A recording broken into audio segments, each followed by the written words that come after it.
खबरें तो देश से बहुत आती हैं, लेकिन कुछ खबरें दिन भर की सुर्खियां बन जाती हैं। दिन की हर सुर्खी का निकलेगा निचोड़।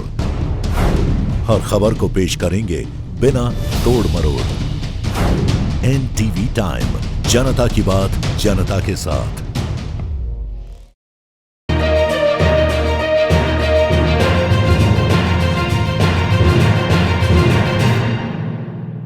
कहने को तो भारत हमारा कृषि प्रधान देश है और भारतीय अर्थव्यवस्था भी कृषि का बड़ा योगदान माना जाता है। इस योगदान में देश के अन्नदाता अपने खून पसीने की मेहनत से भरपूर सहयोग कर इस देश को विकासशील देशों में अग्रणी बनाने में अहम भूमिका निभाते हैं। लेकिन अन्नदाताओं की समस्याओं पर कोई ध्यान नहीं देने वाला है।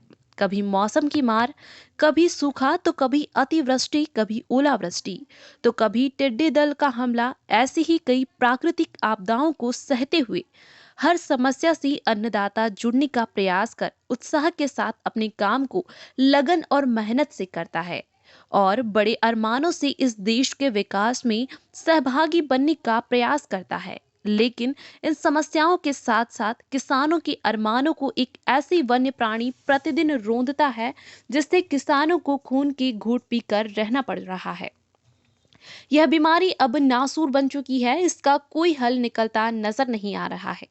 हर जनसभा में हर छोटे बड़े नेता पक्ष विपक्ष के सामने अन्नदाता हमेशा एक ही गुहार लगाता है कि कैसे भी हो हमें घोड़ा रोज नीलगाय से मुक्ति दिलाएं, क्योंकि इनका अब पूरे मालवा क्षेत्र में ऐसा साम्राज्य फैल गया है जो एक विकट समस्या बन गया है। किसानों का कहना है कि नीलगाय के झुंड 20 से 25 या इससे अधिक भी रोज एक साथ खेतों में आते हैं, फसलें कम खाते हैं और उसमें लौटकर फर्राटे से दौड़कर उन फसलों को काफी नुकसान पहुंचाते हैं।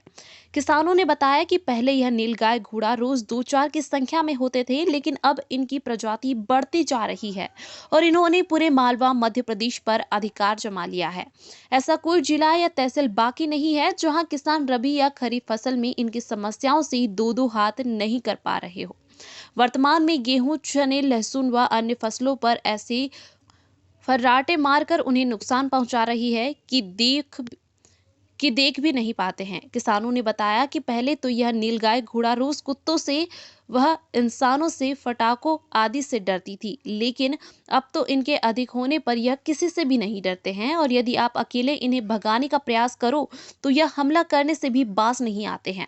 यही नहीं, इनके फर्राटेदार तीर दौड़ने से कई बार सड़कों पर भी वाहनों के एक्सीडेंट होते हैं और कई वाहन चालक भी चपेट में आकर घायल हो जाते हैं या काल की गाल में समा जाते हैं। इस समस्या से निजात के लिए अन्नदाता जगह जगह गुहार लगा रहे हैं।